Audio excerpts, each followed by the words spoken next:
The smell of sawdust never really leaves a man's hands. I've tried over the years good soap, lemon juice, the kind of scrubbing that turns your knuckles raw, and still, if you held my palms up to the light, you'd find the grain of it settled into every crease. 41 years of building custom cabinetry in a shop behind the house will do that to you. My wife used to say she could always find me in the dark just by smell. Spruce and cedar and something underneath that.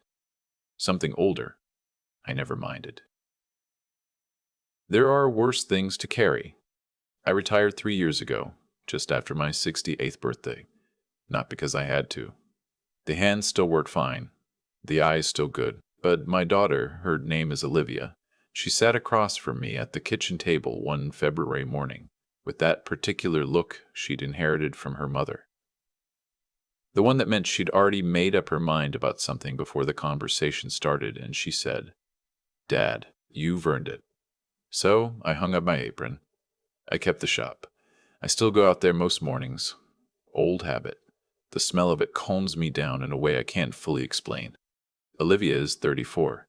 She was born in the middle of a January blizzard, which felt appropriate, because she came into the world on her own terms and has been doing so ever since.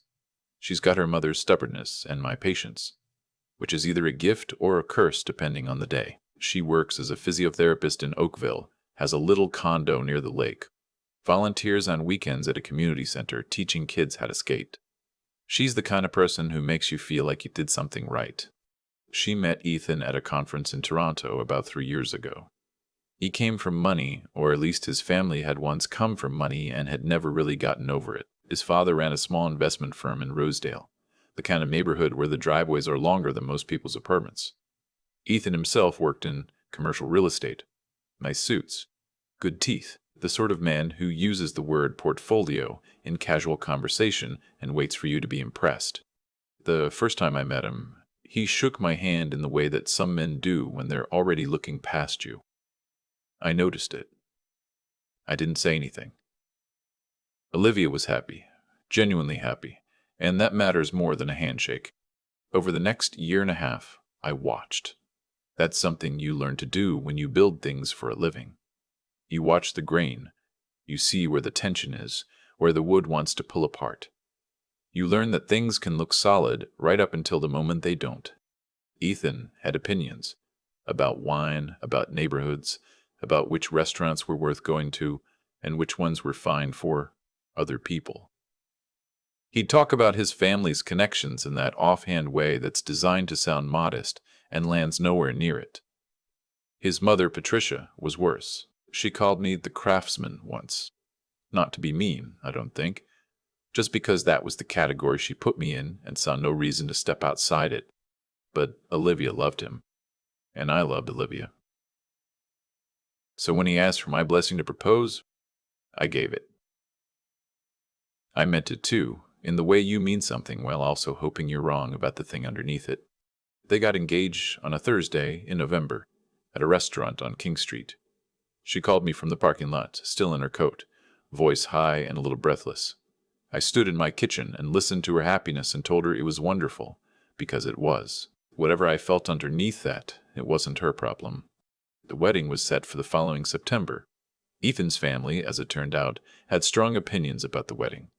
They wanted it at a specific venue outside the city, a converted estate in the Niagara region that had a waiting list and a price tag to match. They wanted a particular caterer, a florist they'd use for a cousin's wedding, a string quartet for the ceremony. The budget climbed past $180,000 before I'd fully processed what I'd agreed to. I was paying for it. I want to be clear about that, not because I resented it. I'd been putting money aside for Olivia's wedding since she was 12 years old, tucking it into a separate account, adding to it every year, but because it matters to what comes later. The money was mine, every dollar of it, earned in that shop, one cabinet, one commission, one early morning at a time. Patricia made most of the decisions. She'd send Olivia a list, and Olivia would forward it to me, and I'd approve it because I wanted my daughter to have the wedding she wanted, and in those early months, Olivia did seem to want it. She lit up talking about the venue, about the flowers. I kept my opinions quiet. It wasn't my wedding. I was there, though, At every tasting, every venue walkthrough, every meeting with the coordinator. I sat at the tables in my decent jacket and listened and wrote the checks and drove home on the 403 with the radio off, just thinking. The summer before the wedding was a good one. Olivia and I had Sunday dinners whenever she could make it out. We'd sit on the back deck after, and she'd ask me about the shop, and I'd ask her about work, and neither of us would say the things we were dancing around. Once, in July, she told me that Ethan's family was really excited. They'd been so involved, she said, and something in the way she said it, the slight flatness of it, made me wonder if she was trying to convince herself. I didn't push. That's the thing about patience. Sometimes it serves you.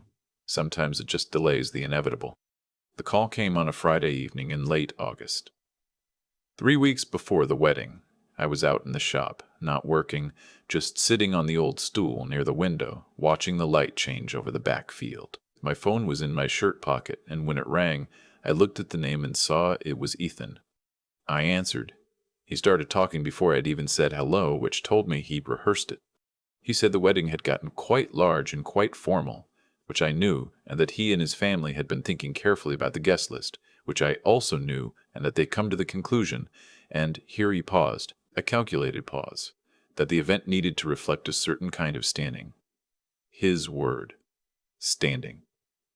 He said his family had connections that needed to be managed carefully. He said the evening would include people from certain professional and social circles, and that it was important, for everyone's sake, that the guest list represent that world.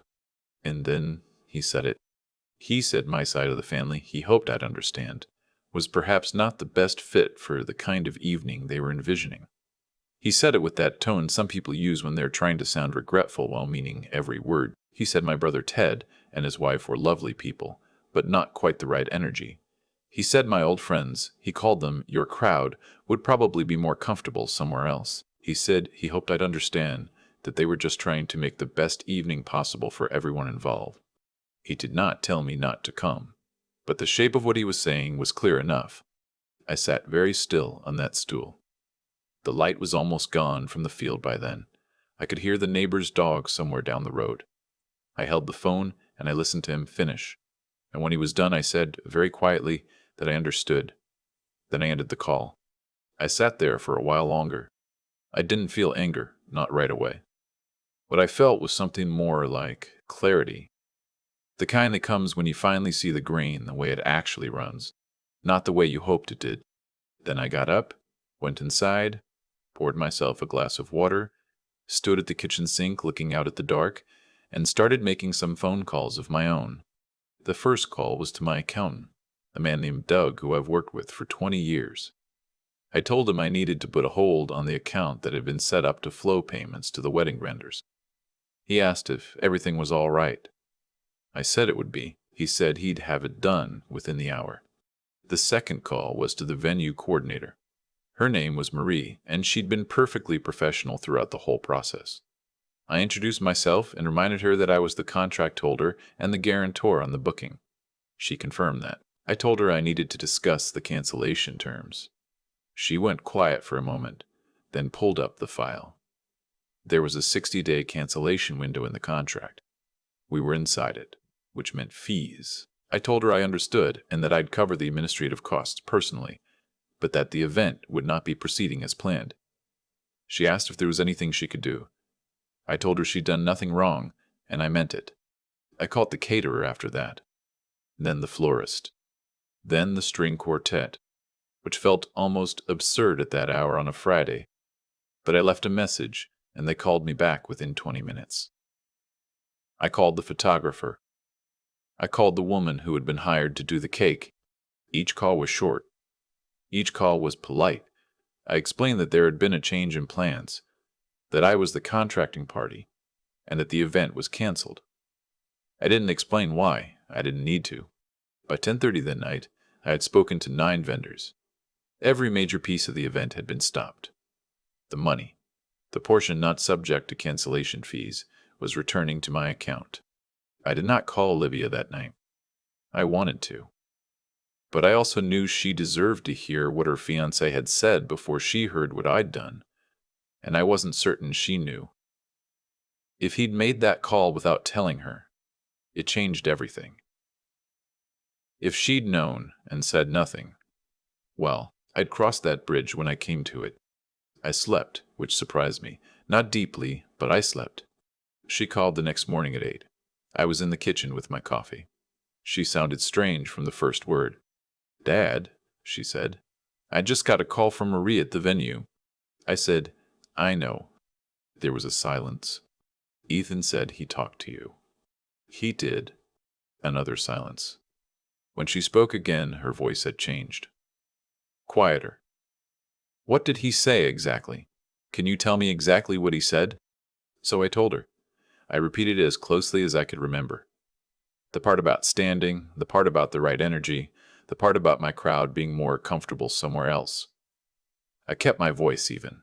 I wasn't interested in performing emotion. She needed to hear it clearly. When I finished, she didn't say anything for a long time. "He told me he'd called you," she finally said. "He said you'd had a good conversation. He said you completely understood." I said that I did understand. I understood very well. She started crying then, quietly, the way she's cried since she was small, contained, private, like she doesn't want to take up. I keep coming back to the word he used, standing.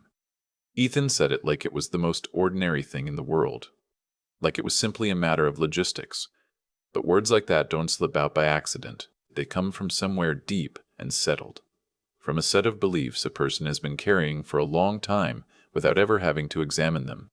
What I've learned, after 7 decades of building things and watching them hold or fall apart, is that consequences are rarely sudden. They're slow.